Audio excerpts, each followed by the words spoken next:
ओम शांति। अब जब इस जीवन में स्वयं परमात्मा ने हमें अपना लिया है, हमारा ज्ञान का तीसरा नेत्र खुल गया है और हम ब्रह्मा कुमारी इस परिवार के सदस्य बन गए हैं, तो भला हम अपने लौकिक घर माउंट आबू मधुबन न जाएं, ऐसा कैसे हो सकता है। मधुबन की वो दिल में बस जाने वाली शांति और कहीं नहीं मिलती। एक बार जो मधुबन आ जाता है तो उसका वापस जाने का दिल ही नहीं करता। लेकिन क्या करें, जीवन में और भी जिम्मेदारियां हैं, तो दिल पर पत्थर रखकर शिव बाबा से फिर जल्दी बुलाने का आग्रह करके हम वापस चले जाते हैं। हो सकता है ज्ञान में आने के बाद भी बहुत से भाई बहन शायद अब तक मधुबन ना आ पाए हों, तो आप सभी के लिए घर बैठे मधुबन को पास से दिखाने का एक छोटा सा प्रयास हमने किया है इस वीडियो के माध्यम से। आज इस वीडियो में हम आपको घुमाएंगे शांतिवन और उसके आसपास की कुछ जगहों पर। तो चलिए अपने यात्रा की शुरुआत करते हैं पांडव भवन चारधाम यात्रा से। सबसे पहला धाम है बाबा की कुटिया।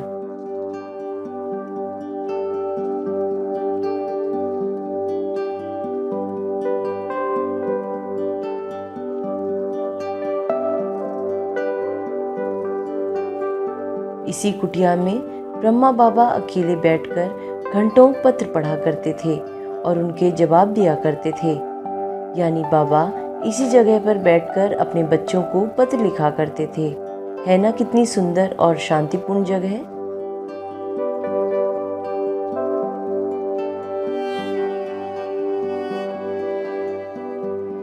चलिए अब बढ़ते हैं अपने दूसरे धाम की ओर। यह है ब्रह्मा बाबा का कमरा। इसी कमरे में बाबा घंटों बैठकर एकांत में योग किया करते थे। आज भी मधुबन आने वाले ज्यादातर भाई बहन यहाँ बैठकर घंटों योग करते हैं। उन्हें अद्भुत योग की अनुभूति होती है।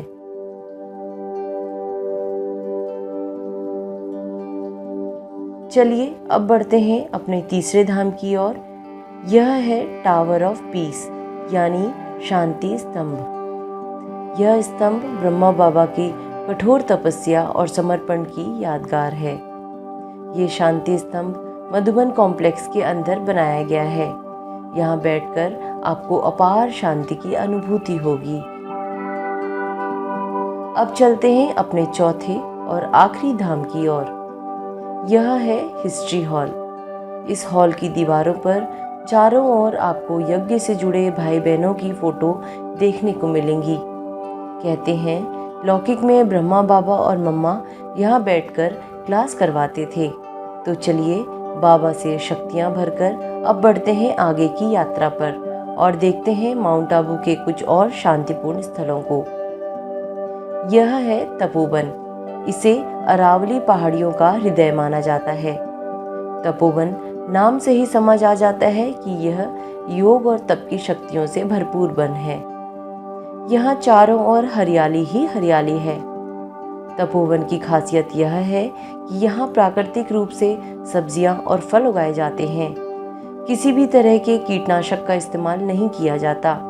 यह है साइलेंस जोन।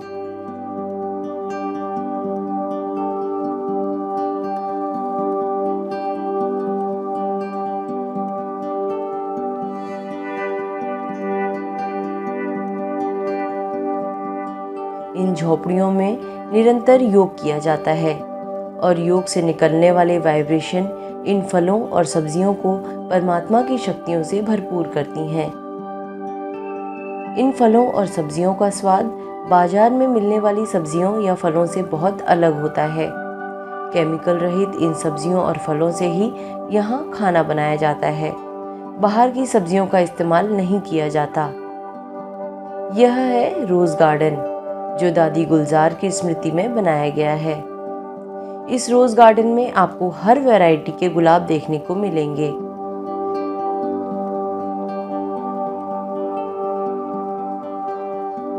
यहाँ किसानों को ट्रेनिंग दी जाती है कि किस तरह प्राकृतिक रूप से सब्जियां और फलों की खेती की जाए। पक्षियों की चहचहाहट, शांति और हरियाली से भरपूर तपोवन आपको प्रकृति के बहुत करीब होने का एहसास करवाता है। प्राकृतिक रूप से आध्यात्मिक ऊर्जा का केंद्र है तपोवन। यह है तपस्या धाम। शांति वन के परिसर में बना सुंदर तपस्या धाम विशाल पहाड़ों और माउंट आबू की मनोरम सुंदरता के बीच ध्यान करने के लिए इस जगह को बनाया गया है। यहाँ ध्यान में होने वाले अनुभव का कोई मुकाबला नहीं किया जा सकता। अगर आप बीके मुख्यालय माउंट आबू आते हैं तो आपको इस जगह की दिव्यता और शांति का अनुभव करने के लिए एक बार तो यहाँ जरूर आना चाहिए। यह है परम आदरणीय दादी जानकी जी की यादगार में शांति वन में बना शक्ति स्तंभ। 6 स्तंभों से निर्मित यह शक्ति स्तंभ के पीछे एक बहुत दिलचस्प कहानी है। दरअसल साकार में दादी जानकी हमेशा कहती थीं कि मुझ में 5 शक्तियां समाई हुई हैं और 5 शक्तियां थीं मम्मा, ब्रह्मा बाबा, दीदी, दादी, विश्व किशोर दादा। इन्हीं 5 शक्तियों की यादगार है यह 5 स्तंभ और छठा स्तंभ है स्वयं दादी जानकी। यहाँ योग करने से आपको अटूट शांति की अनुभूति होगी। बनास नदी के तट पर निर्मित यह है मानसरोवर परिसर।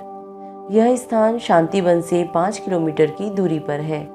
इस परिसर का निर्माण समाज के आध्यात्मिक सशक्तिकरण के लिए मेडिटेशन रिट्रीट, सेमिनार और सम्मेलन आयोजित करने के लिए किया गया है। 7 एकड़ भूमि पर निर्मित यह परिसर NH-27 के बहुत करीब है और इसमें 2500 निवासी रह सकते हैं।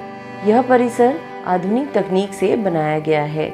इसमें water recycling, water harvesting, biogas plant और सोलर पावर की सुविधाएं हैं। यहाँ ट्रांसलेशन फैसिलिटी के साथ 500 की क्षमता वाला एक ऑडिटोरियम भी है, जहाँ सेमिनार और राजयोग शिविर आयोजित किए जाते हैं। छोटे बगीचे और एक खुला ऑडिटोरियम और ध्यान कक्ष इस शांत वातावरण को और सुंदर बनाते हैं। यह है मनमोहिनी वन कॉम्प्लेक्स। यह एक आवासीय आवास है, यानी रेसिडेंशियल कॉम्प्लेक्स। इसमें लगभग 2000 लोगों की रहने की सुविधा है। इसमें एक पार्किंग क्षेत्र, परिवहन विभाग, भोजन सुविधा, एक बगीचा और ध्यान के लिए एक कमरा है। यह शांतिवन परिसर से लगभग 1.5 किलोमीटर की दूरी पर है। मनमोहिनी वन कॉम्प्लेक्स में ही गॉडलीवुड स्टूडियो और ग्लोबल ऑडिटोरियम है। शांतिवन से आने जाने के लिए 24 घंटे यहाँ बस की सुविधा है। साथ ही यहाँ भी सेमिनार और राजयोग शिविर आयोजित किए जाते हैं।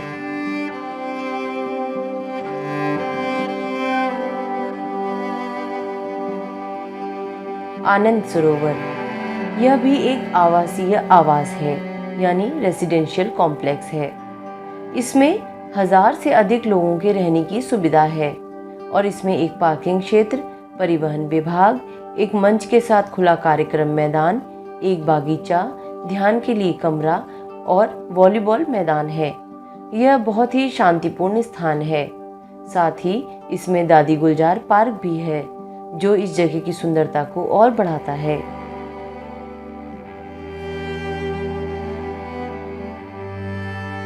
चलिए अब बढ़ते हैं गौशाला की ओर।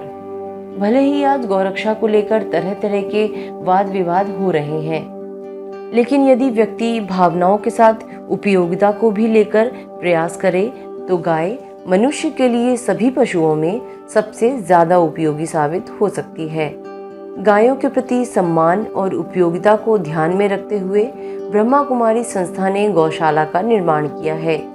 मानसरोवर के पास बने इस गौशाला में गायों को और उनके बच्चों को पौष्टिक आहार दिया जाता है। साथ ही यहाँ नियमित रूप से साफ सफाई का काम चलता रहता है। जिस तरह हम इंसानों को साफ सफाई में रहना पसंद है, उसी प्रकार हर पशु पक्षी भी साफ सफाई में रहना पसंद करता है। देखिए, यहाँ चारों ओर हरियाली और साफ सफाई देखी जा सकती है।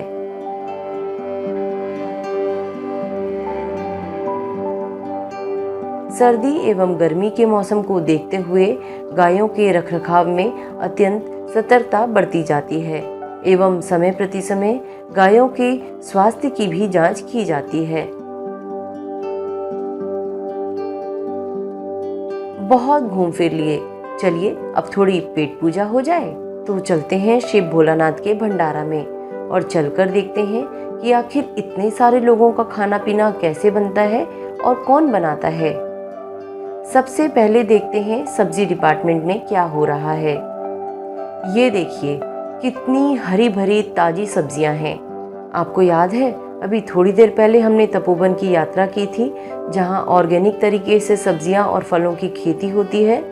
ये सभी ताजी सब्जियां वहीं से लाई गई हैं।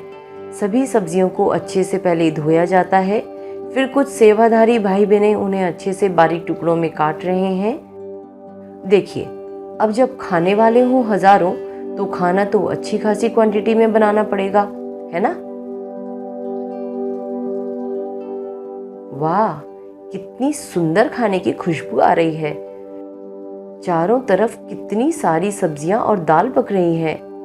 देखिए, ये सेवाधारी बाबा के बच्चे कितनी मेहनत और लगन से हम सबके लिए खाना बना रहे हैं। कितनी सारी सब्जी बन रही है। चाहे सर्दी हो या गर्मी, यहाँ इसी प्रकार पूरी साफ सफाई का ध्यान रखते हुए भोजन बनाया जाता है। ये देखिए, पौष्टिक और स्वाद से भरपूर गर्मा गर्म सब्जी दाल बनकर तैयार है। गर्मी का मौसम है तो ठंडा ठंडा ताजे दही का और खीरे का रायता हो जाए।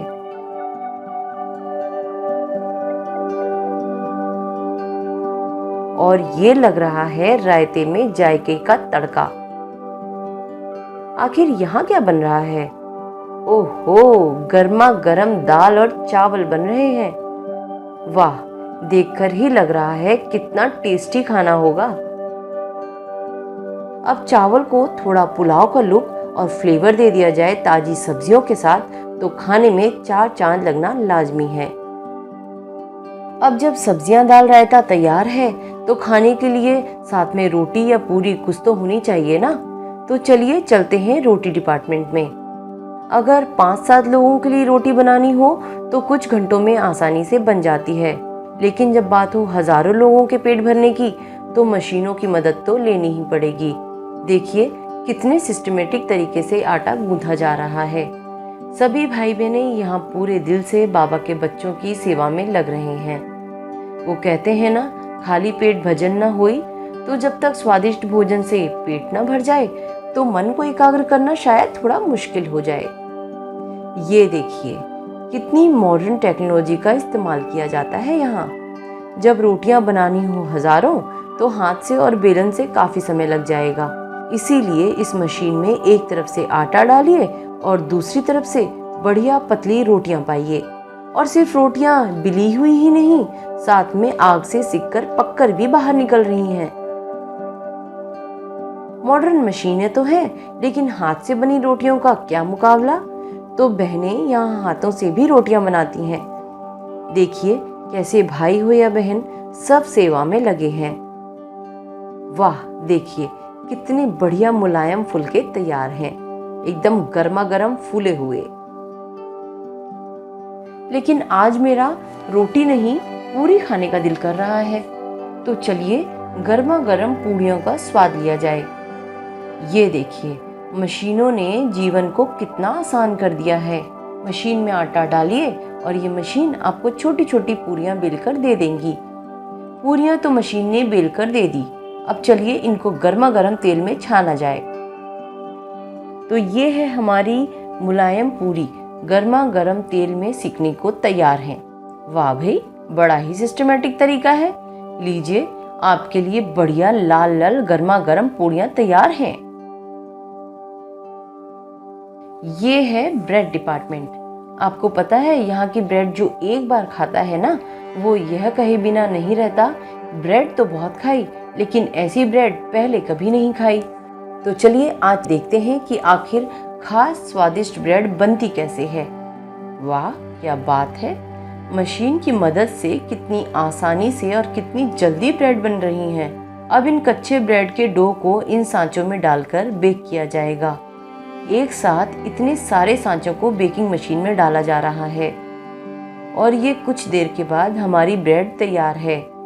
अब इन ब्रेडों को पीसेस में काटा जाएगा और तैयार है आपके खाने के लिए मुलायम पौष्टिक ब्रेड। अरे ये क्या है?